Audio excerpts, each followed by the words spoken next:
Welcome back to the channel. Today I'm giving a grade to every Premier League club start so far. We've got the international break, time to reflect already. And I'm just going to give a very quick overview of what is a very interesting start to the Premier League. I know it's early, but I'm going to be fair and honest. Let's start off with Arsenal. They're currently fourth. Obviously, it doesn't really matter league position, but 2 wins, a very good result against Aston Villa, I thought, and then that draw at home to Brighton. I tweeted at the time that you can't be drawing home games to Brighton if you want to win the Premier League title. I think there's been lots of optimism. Jurrien Timber coming into the side has been fantastic. I think Odegaard's been great. Saka's gone straight back to that kind of world-class form that we saw last season.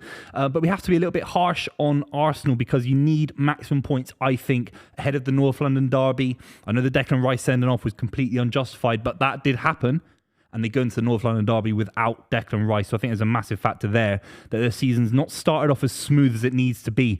Bear in mind, if you assume that Man City are going to kick on in February, March, and Arsenal drop points to Spurs without Declan Rice, and Man City it's coming up in September, I think their start is a little bit flat. I'll give it 6 out of 10. We're going to go out of 10 for ratings.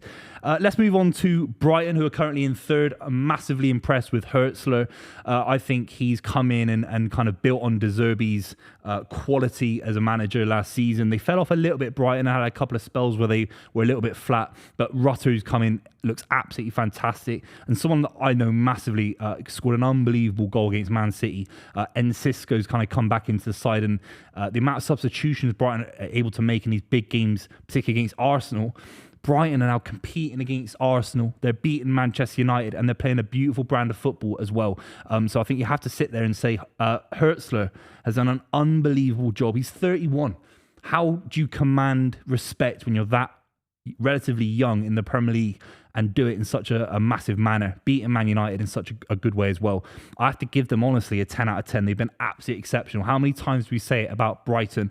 Let's go down towards the bottom of the table. There's some quick ones we have to skim over. I think Palace is a solid 5 out of 10. Leicester City, solid 5 out of 10. Good result against Spurs on the opening day of the season for them. Ipswich in 17th with 1 point. Great goal from Liam Delap, who I love seeing him do well against Fulham. Maybe the keeper should have done a little bit better, but on his right foot, weaker right foot, I think it is as well. I'm really, really gassed about Ipswich. They competed against Liverpool. They competed and scored early against Manchester City. I know they're lingering around the relegation zone. Once they start playing sides in and around them, I think they're going to shoot right up the table. I really do. Plus, you've got problems potentially at Wolves, Everton as well. I actually think Ipswich deserve a 6 out of 10. I'm really happy with how Kieran McKenna's kind of instilled this philosophy that he had in League One, that he had in the Championship to this Premier League side. I know they're 17th, but it's not a bad return based on playing Liverpool and Man City as well.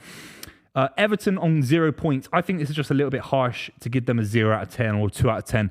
I think it's a 4 or 5 out of 10. They played decent against Bournemouth. Had chances as well against Spurs, I think it was. So I don't mind Everton's performance so far this season. I know it's 0 points. I know there's boos, but I feel like Everton start this way every single time. And if you think about sacking Sean Dyche, you're an absolute moron because he got these guys 12th, I think, last season, 14 points, one of the best goal differences in the Premier League, best defensive records in the Premier League. I just think it's a slow start. So I'm going to give them a 4 out of 10. Southampton, 0 out of 10. They're not competing.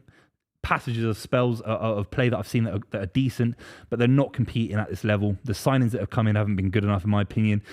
Russell Martin, if you look at Kieran McKenna being a young manager, Russell Martin's a young manager. He looks slightly out of his depth. Maybe I'm being completely harsh, but I would give Southampton a 1 out of 10. Wolves, equally a 1 out of 10. I don't back their transfer window. I love Gary O'Neill for what he did at Bournemouth and Wolves last season. But off the back of last season, Wolves have been really, really flat. I have to give them a 1 out of 10. Palace and Leicester, I'm also going to give kind of 4 out of 10 performances. I do think Leicester's maybe closer to a 5. Palace have had a lot of their side kind of gutted out of them. A lot of change there for Glasner. A good point against Chelsea. Maybe a little bit lucky in that regard, but it was a good point nonetheless. But Leicester City, they're only a few points. They're just behind Manchester United, and everyone said they've had a terrible window. Steve Cooper would be a terrible manager in the Premier League for Leicester City. Nowhere near what Enzo Maresca did. They've lost Kieran Dewsbury-Hall. I think they're going to compete. It's very similar to when Nottingham Forest got promoted with Cooper. I think they're going to compete defensively. I think they're going to be organised. They're not going to They're not going to revolutionise football, Leicester City, but I think they're doing pretty well. So I'll give them a 5 out of 10. Palace a 4 out of 10. Let's just stick around the kind of mid to bottom of the table. Manchester United, 3 points. 3 points, 3 games. Huge loss to Liverpool.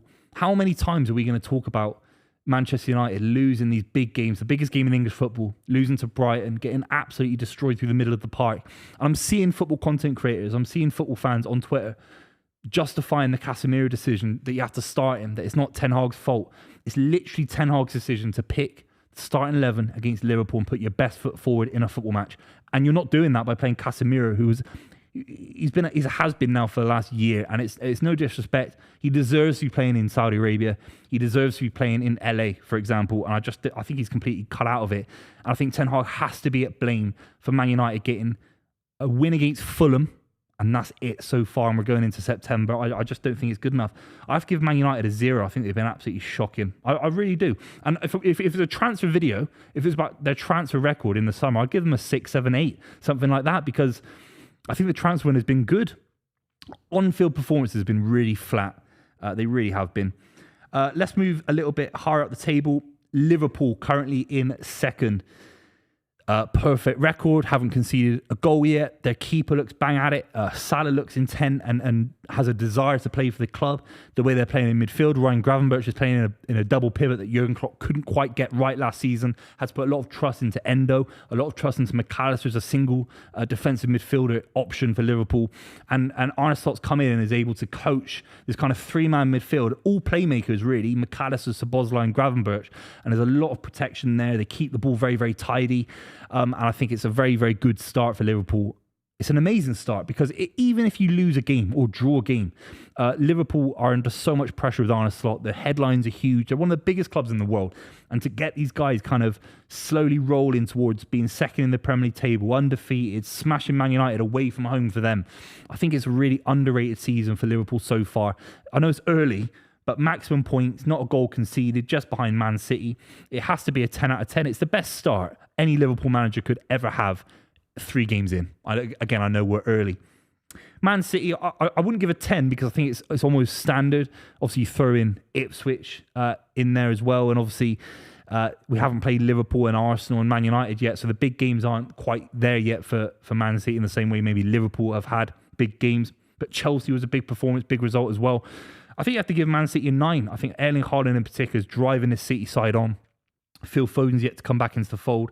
John Stones, Rodri, Ilkay Gundogan, yet to really feature for City. And I think City will go strength to strength. I really do. So I have to give City a 9. Newcastle United in 5th. I'm very pleasantly surprised about Newcastle United. Obviously, as a rival fan, I don't want them to do well. Couldn't care less. They've not won anything for many, many years. But I'm pleasantly surprised, selfishly as an England fan, because I think Eddie Howe is still a top-level coach. He's got so much out of this Newcastle side. They all want to play for him. They all want to fight for him. I think there's an element that they all want to stay at the club and play for Eddie Howe. I really, really like the result against Spurs. The energy is always going to be good against Spurs. They've got an amazing record at home against those lot. But it's just this quality around Newcastle through and through, and that comes from Eddie Howe. I think you have to give Newcastle United an 8 out of 10. Slightly higher, lower down the table, West Ham United just sitting around 13th. A little bit flat, maybe. I don't know if Füllkrug is necessarily landed. Maybe not necessarily fit after the Euros, of course. Kilman's come in and looked decent. I think it's a touch underwhelming, but I think this is very early, so we'll give them a 5 out of 10. Fulham in 12th. It's okay. I'll give them a 5 out of 10 as well. Forest in 9th. We'll give them a 6 out of 10. Bournemouth in 8th. What a comeback against Everton. Iriola, second season. Is he gonna be able to innovate with the quality of managers in the league? Is he gonna get sucked up, losing their best striker ever? But the big name for me is Semenyo for Bournemouth. He just looks like he's on a whole different level to where he was last season, scoring big goals. He is a fantastic player, Semenyo. He's having a great start to the season. You have to give Bournemouth a solid 7 out of 10. Brentford, I mean, they've snuck up the table. They're 6th at the moment. They've looked decent. You have to give them 7 out of 10. Aston Villa as well, I'd give a 7 out of 10, 6 points. Very impressed with their opening game performance against West Ham United as well. I think we're basically there, lads. I'm very interested to see what you think in the comments down below. Forest kicking about in 9th. They've not been as poor as I thought they would be at the start of this season. I think Nuno Espirito Santo is a very underrated manager as well. I think that's basically every Premier League club. Yeah. Yeah, fair enough. Let me know what you think in the comments down below. I think there's going to be a few fallers. Man United have to rise up that table 100%. But all in all, I think roughly we're already seeing this kind of outline of where the Premier League is going to finish. Liverpool going to finish strong. Arsenal as well. I know it's ridiculous saying this in September, but the international break, I mean, you have to talk about the Premier League. I'm not talking about England. Make sure you subscribe to the channel. Thank you very much for watching. I'll see you very, very soon.